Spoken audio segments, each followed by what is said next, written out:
आपका एक बार फिर से भारत समाचार के हमारे इस खास कार्यक्रम में, जो आधारित है कानाफूसी, गपशप और चर्चाओं पर। तो चलिए शुरू करते हैं पावर सेंटर।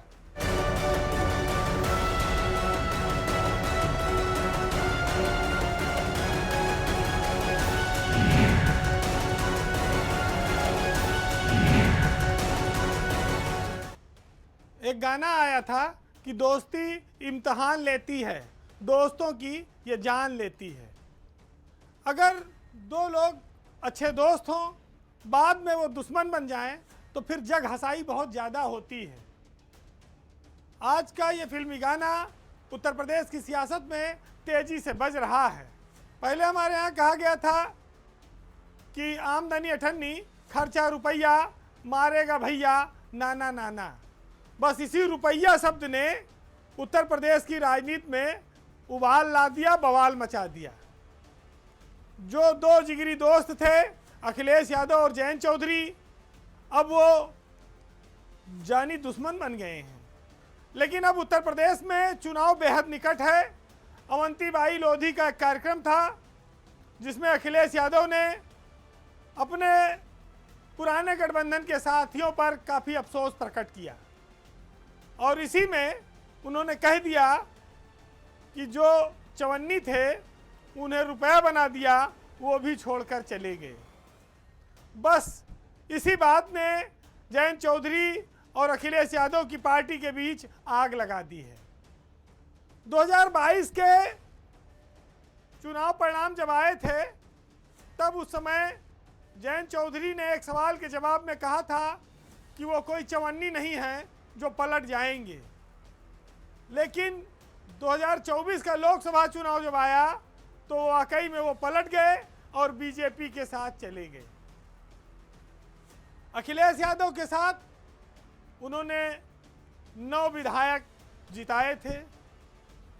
जब राज्यसभा का इलेक्शन आया तो अखिलेश यादव ने मात्र 9 विधायकों पर उनको राज्यसभा का मेंबर अपनी पार्टी से भेज दिया। तब लोगों ने उस समय कहा था कि शायद अखिलेश यादव यह जल्दबाजी कर गए और यह फैसला पार्टी लाइन के इतर उन्होंने भावुकता में लिया है। हर राजनीतिक दल अपने लिए जगह तलाशता है, भविष्य तलाशता है।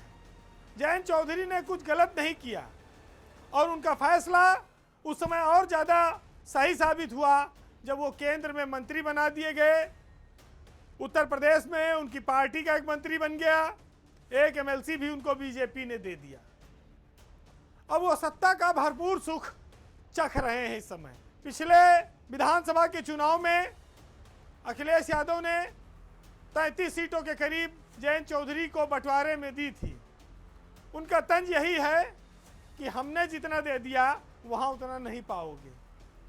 लेकिन अगर दूसरी तरफ देखा जाए तो उनका पेट पहले से बीजेपी ने भर रखा है। अगर विधानसभा में कुछ कम सीटें भी दी तो शायद जयंत चौधरी मान जाए। अभी केंद्र में 29 तक सरकार है, जयंत चौधरी मिनिस्टर रहेंगे। अगर 2-4 विधायक कम भी आ गए यूपी में तो उनकी सेहत पे क्या असर पड़ेगा। अब ये जरूर है कि उन्होंने कई दिनों बाद इस मामले को जाट राजनीति के ओर मोड़ा है और कहा कि अखिलेश यादव ने ये जाट समाज के खिलाफ बयान दिया है, उनका अपमान किया है। ये दोनों नौजवान नेता हैं, बड़ी मजबूत सोच के नेता थे और इरादे इनके मजबूत थे। लेकिन जयंत चौधरी को अपनी पार्टी आगे बढ़ाने के लिए कुछ सिद्धांतों को, नियमों को तिलांजलि देनी पड़ी। अखिलेश यादव के सामने एक संकट ये है कि कांग्रेस उनके साथ है, लेकिन पश्चिमी यूपी में वो आरएलडी जैसी मजबूत नहीं है, ना उसके साथ वैसी सहानुभूति है।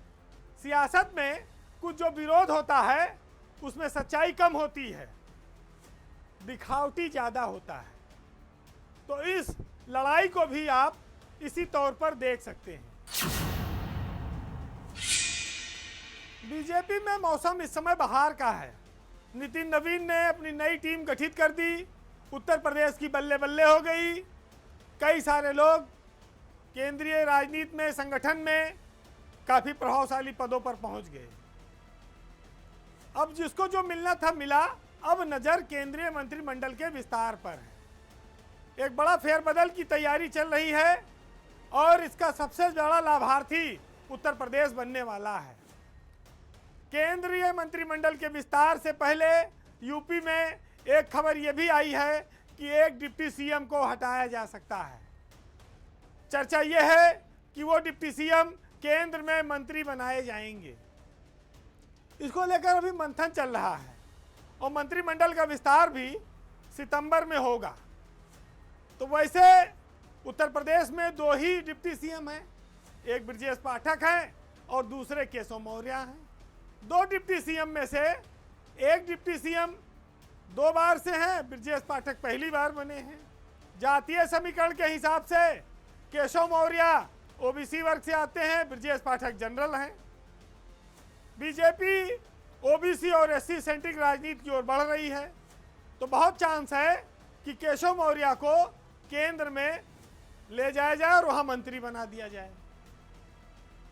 तो ये एक ओबीसी समाज को बड़ा मैसेज भी दिया जाएगा और दूसरा केशव मौर्य का एक नए तरह से समायोजन भी हो जाएगा, जिसका लाभ चुनाव में बीजेपी ले सकती है। जहां तक सवाल है ब्रजेश पाठक का, तो जातीय समीकरण उनके पक्ष में है। ब्राह्मण वोट को जोड़े रखने के लिए वो अभी यूपी में लगाए गए हैं, वो काम कर रहे हैं, तो उन पर अभी फिलहाल कोई समस्या नहीं है।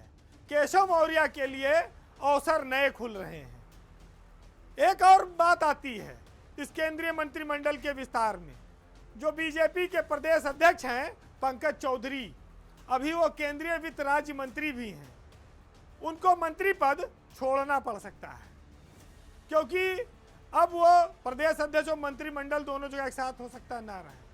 लेकिन राधा मोहन अग्रवाल जो अभी महासचिव पद से हटाए गए हैं, लक्ष्मीकांत वाजपेयी जो उपाध्यक्ष थे, और सुरेंद्र नागर ये जो बीजेपी में सचिव थे, उन सब में से किसी एक को केंद्र में मंत्री बनाया जा सकता है। यानी कि अभी ये तीनों राज्यसभा के सांसद हैं जो पुरानी टीम थी संगठन की, उससे आउट हो गए लेकिन बड़े पदों पर थे। अब इनको केंद्रीय मंत्रिमंडल में जगह मिल सकती है। अगर पंकज चौधरी हटते हैं तो यूपी से राधा मोहन दास अग्रवाल या लक्ष्मीकांत वाजपेयी किसी एक को उनका विभाग मिल सकता है। ये लोग संगठन के बड़े पदों पर रहे हैं। अब सबसे बड़ा सवाल यह आता है कि अगर डिप्टी सीएम एक कोई हटाया जाएगा तो बीजेपी किसे लाएगी। असीम अरुण इस समय बीजेपी के युवा चेहरा हैं और उत्तर प्रदेश में जिस वर्ग से, समाज से, एससी वर्ग से वो आते हैं, उसमें उन्होंने काफ़ी नाम कमाया है। मंत्री पद पर रहते हुए वो सादगी पसंद हैं और बेदाग अभी तक चल रहे हैं। ऐसे में वो उत्तर प्रदेश की राजनीति में बीजेपी के लिए एक लंबी रेस का घोड़ा दिखाई पड़ते हैं। दूसरा नाम है बेबी रानी मौर्य का। वो कैबिनेट मिनिस्टर हैं, उत्तराखंड की राज्यपाल रह चुकी हैं। लेकिन अगर जब दोनों की तुलना होगी तो फिर वहाँ पर असीम अरुण नौजवान हैं, आईपीएस अफसर रहे हैं, तेज काम करते हैं, उनका नाम सबसे आगे आपको नजर आएगा। बीजेपी एक डिप्टी सीएम के माध्यम से ओबीसी वर्ग में संदेश देना चाहती है, केशव मौर्य के माध्यम से। दूसरा, किसी दलित को यूपी में डिप्टी सीएम बनाना चाहती है। तीसरा, जो लोग हटे हैं बड़े पदों से संगठन के, लक्ष्मीकांत वाजपेयी हैं, राधा मोहन दास अग्रवाल हैं, सुरेंद्र नागर हैं, इनमें से एक को केंद्रीय मंत्रिमंडल में जाना तय है। योगी सरकार ने पिछले दिनों आईपीएस अफसरों के तबादले कर दिए। इन तबादलों में 2 नाम ऐसे हैं जो काफ़ी खास हैं और कहा जाए तो एक को सजा मिली, एक को इनाम मिला। हालांकि दोनों की कार्रवाई जायज़ है। बात सबसे पहले मेरठ के एसएसपी और संभल के एसपी, इन दोनों की। एक अविनाश पांडे हैं और एक कृष्ण कुमार बिश्नोई हैं। वैसे तो देखिए, जब कोई आईपीएस अफसर बन जाता है तो वर्दी का रौब उसके ऊपर अपने आप आ जाता है। इसको पहनते ही वो इंसान जमीन से सीधे आसमान पे पहुंच जाता है। अगर हम ये बात कहें कि खाकी आम जनमानस के मन में, हमारे मन में सुरक्षा का भाव पैदा करती है, लेकिन यही खाकी जब किसी अहंकारी और सनकी व्यक्ति के सर पर, बदन पर सवार हो जाती है तो फिर वो भय का कारण बन जाती है। आज सबसे पहले भय की चर्चा में मेरठ के कप्तान अविनाश पांडे की बात, जिन्होंने खाकी पहनकर गुंडागर्दी की और कहा जाए बर्बरता की कई सारे मिसालें कायम कर दी है। एसएसपी अविनाश पांडे दलित युवकों पर अत्याचार और हैवानियत की हदें पार करने के लिए इस समय कुख्यात हैं। वह अपने पद की गरिमा को भूलकर जानवरों जैसा सलूक कर बैठे हैं। उन्होंने सरकार की ऐसी किरकिरी कराई कि अब ये दाग धुलने में काफ़ी वक्त लगेगा। बीती रात हालांकि उनको सरकार ने हटा दिया है, लेकिन वो मुसीबत पैदा करके चले गए हैं। उन्होंने दलित समाज के युवकों को ऐसा पीटा है कि वो मुंह से बोलने की स्थिति में नहीं रहे, वो अपने हाथ से रोटी खाने की स्थिति में नहीं रहे, यानी कि हाथ पांव, जूता, डंडा, लाठी से जमकर कूचा गया। अविनाश पांडे 2015 बैच के आईपीएस अफसर हैं। वह एक सनकी अफसर के तौर पर चर्चित हो गए हैं। इसने बीजेपी के खिलाफ एक माहौल पैदा किया। इस हत्याकांड को लेकर जब एक महापंचायत हुई, आपको याद होगा मेरठ में, तब एसएसपी ने रोड पर वैन के भीतर घुसकर लोगों पर थप्पड़ बरसाए थे, पिटाई की थी, जिसका वीडियो काफी दिनों तक सुर्खियों में रहा है। बीती 19 अगस्त को भी उन्होंने ऐसा ही एक कारनामा कर दिया, जब इसी मामले के कुछ आरोपी उनसे मिलने गए पुलिस कार्यालय में, जहां उन्होंने उन दलित युवकों को अपने कार्यालय में जूते लात से पीटा, बेरहमी से 1.5 घंटा तक पीटा। फिर जब पेट नहीं भरा तो एसओजी के हवाले करके सिविल लाइन थाने में 3rd डिग्री का टार्चर दिलवाया, यानी कि लाठियों से, बूटों से कुटाई हुई, उंगली पर, हाथ पर, पैर पर टांग टांग के लाठियां बरसाई गई। कोई मामूली आदमी होगा, सुनेगा तो उसकी रूह कांप जाएगी। माड़ासन हालत में दिग्विजय भाटी और मोहित जाटव को छोड़ा गया। आज के जमाने में किसी आईपीएस अफसर का ऐसा तांडव आपने शायद ही देखा होगा, जो जिले की जनता के साथ जानवरों जैसा सलूक कर रहा हो।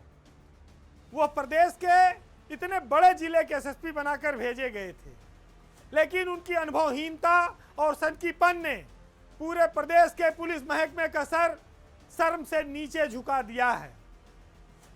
अविनाश पांडे को सरकार क्या कार्रवाई करती है, इस पर सबकी निगाहें हैं। हालांकि एडीजी ने इस मामले में डीआईजी सहारनपुर को जांच सौंपी है, लेकिन ऐसे मामलों में मुकदमे से कम कुछ बनता नहीं है। वो एसएसपी हैं तो क्या हुआ, कानून तो उनके ऊपर भी लागू होता है। ये पुलिस वैन में चढ़ के लोगों को थप्पड़ मारना एक चलो सामान्य बात है, लेकिन अपने कार्यालय में इस तरह से पिटाई करना ये बेहद गलत बात है। ऊपर से झूठी बयान देना कि वो स्कूटर से गिर गए और वो ऐसे चोट खा गए, वैसे चोट खा गए। कितनी मट्टी डालोगे, कितना झूठ बोलोगे, हर जगह जनता ही झूठी है। पुलिस, उनके थानेदार, एसएसपी यही सही है। हर घटना को मिनिमाइज करने का ये जो रोग है उत्तर प्रदेश पुलिस का, इसी ने राजनीतिक लोगों को सबसे ज्यादा नुकसान पहुंचाया है। तुम्हारी करनी का फल सियासतदान भोगते हैं, तुम तो मौज मार के चले जाओगे। राजनीति को इसकी कीमत चुकानी पड़ती है। दूसरी ओर एक तबादला हुआ संभल के एसपी कृष्ण कुमार बिश्नोई का। कृष्ण कुमार बिश्नोई, आपको याद होंगे कि संभल में मस्जिद में एक गोलीकांड हो गया, बुलडोजर चला, बिश्नोई ने काफ़ी सारे शिवलिंग खोजे, वो चर्चा में आए।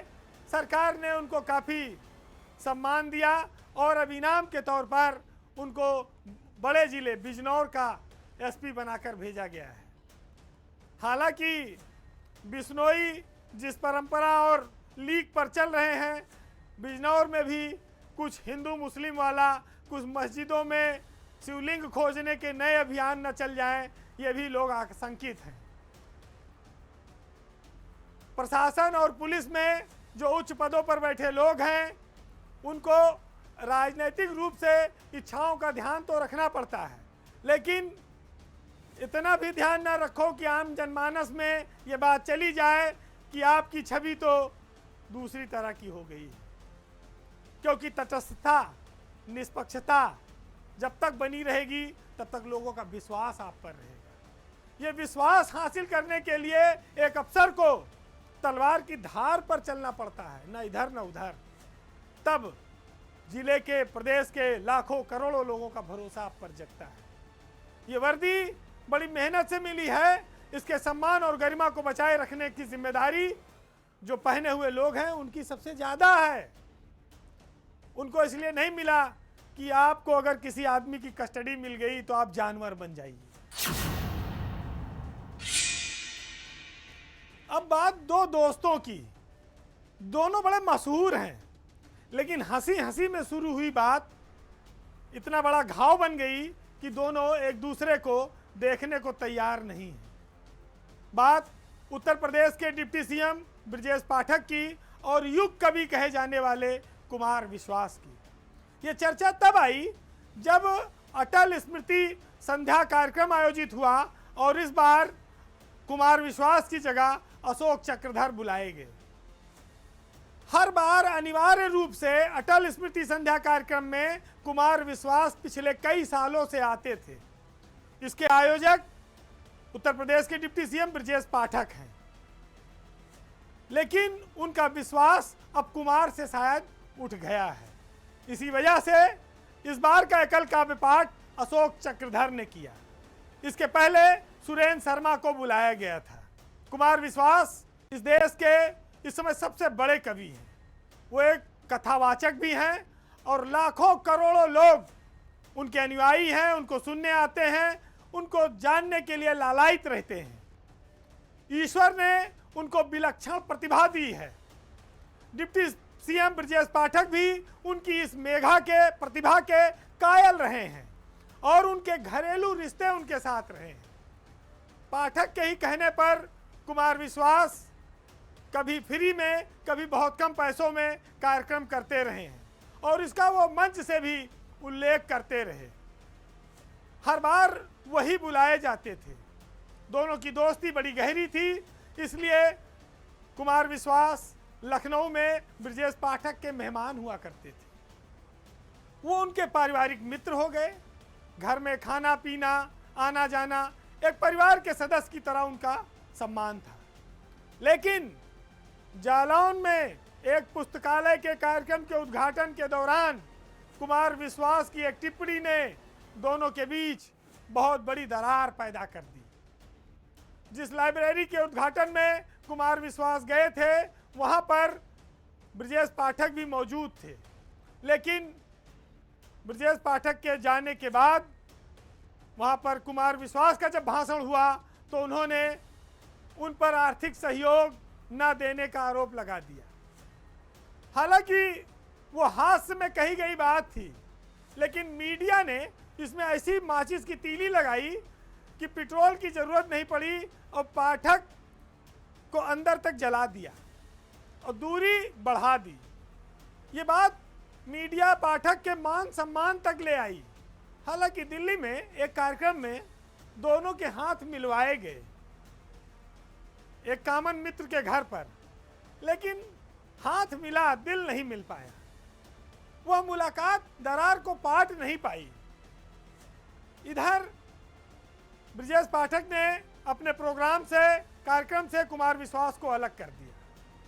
वो अशोक चक्रधर को ले आए। तब लोगों का ध्यान इस ओर गया कि अब पाठक का जो विश्वास है वो कुमार से उठ चुका है, वो शायद अब कभी लौटेगा नहीं, इसकी कोई गुंजाइश नहीं है। कुमार विश्वास खुद ही कहते हैं कि दोस्त ना मिल सकें वो शोहरतो सामा ना हो और द्वारिका वो क्या है जिसमें कोई सुदामा ना हो। तो यहाँ पर वो अपने आप को सुदामा मान सकते हैं क्योंकि पाठक तो इस समय सत्ता में है, डिप्टी सीएम है। वो बार बार ये कहते भी हैं कि हमें तो बिना मेहनताने के बुला लिया जाता है। उस लाइब्रेरी के उद्घाटन में पाठक आए थे, कुछ देकर जाते, दिए नहीं। यही सब कारण रहा जो आग लग गई। कुमार विश्वास अटल बिहारी वाजपेयी को आदर्श राजनेता मानते हैं और पाठक उन्हीं की याद में कार्यक्रम कराते हैं। अटल जी भी एक बड़े कवि थे। अटल जी को कुमार विश्वास अपना परंपरा, वंश परंपरा के मानते हैं, गुरु मानते हैं। हर किसी को एक दूसरे के पद और सम्मान की गरिमा का ध्यान रखना चाहिए। हम आपस में बंद कमरे में कुछ भी कह लें, लेकिन जब बाहर जाएं तो पदीय जो दायित्व हैं, जिम्मेदारियां हैं, जो सम्मान है, उसके हिसाब से बोलना पड़ता है, खास तौर से मंचों पर, सार्वजनिक स्थानों पर। कुमार विश्वास यही चूक कर गए। कुमार विश्वास यही चूक कर गए। भले ही वो हास में हो या परिहास में हो, उसे उपहास से जोड़कर देखा गया। दोस्ती के लिए ना तो किसी प्रकार के प्रभाव की जरूरत है, गरीबी अमीरी की रेखा को वो देखती नहीं है, वो सिर्फ देखती है प्रेम, सम्मान और बराबरी को। कुमार विश्वास अपने मंचों से बात हमेशा कहते हैं कि अगर आपको गाली देकर बुलाने वाला कोई दोस्त नहीं है तो आप चाहे जितने बड़े व्यक्ति हो, राजमहल में रहते हो, आप कंगाल हैं। दोस्त ऐसे हो जो बिना किसी संकोच के आपको कुछ भी कह दें, आपको पद का ध्यान न रखें, लेकिन ये सब बंद कमरे के लिए है। जब बाहर बोला जाएगा तो उसके पद का, उसके कद का, उसकी गरिमा का सम्मान रखना पड़ेगा। वो खुद एक युग कवि हैं, मंचों पर रहते हैं। जितने सम्मान की वो अपेक्षा करते हैं अपने लिए, उतना ही सम्मान उनको ब्रजेश पाठक के लिए भी रखना चाहिए था। यहीं पर वो चूक कर गए। हालांकि वो बहुत प्रखर व्यक्ति हैं और उनकी वाणी में सरस्वती विराजमान है। पूरा देश उनको आश्चर्यचकित होकर सुनता है, उनकी प्रतिभा का लोहा मानता है। लेकिन हर व्यक्ति के जीवन में कभी कभी कुछ ऐसी गलतियां हो ही जाती हैं। फिलहाल आज के पावर सेंटर में इतना ही। जाते जाते इतना ही कहेंगे कि प्रेम, मोहब्बत ये अलग चीज़ें हैं जिसमें जात पात, ऊंच नीच नहीं देखी जाती, लेकिन दोस्ती अब शायद बराबर वालों में होने लगी है। वो जो किताबों की बातें थी सुदामा और कृष्ण वाली, अब वो ज़माना चला गया है। आज हम इस दोस्ती पर कुमार विश्वास की उन्हीं लाइनों के साथ छोड़ जाएंगे। ये किस पर कितना सटीक बैठती हैं, इसका फैसला आप खुद करिएगा। हम शब्द वंश के हर कार्य, सच कहना अपनी परंपरा, हम उस कबीर की पीढ़ी जो बाबर अकबर से नहीं डरा, पूजा का दीप नहीं डरता, षड्यंत्री आभाओं से और वाणी का मोल नहीं चुकता, अनुदानित राज्य सभाओं से, जिसके विरुद्ध था युद्ध उसे हथियार बनाकर क्या पाया, जो शिलालेख बन सकता था अखबार बनाकर क्या पाया। नमस्कार।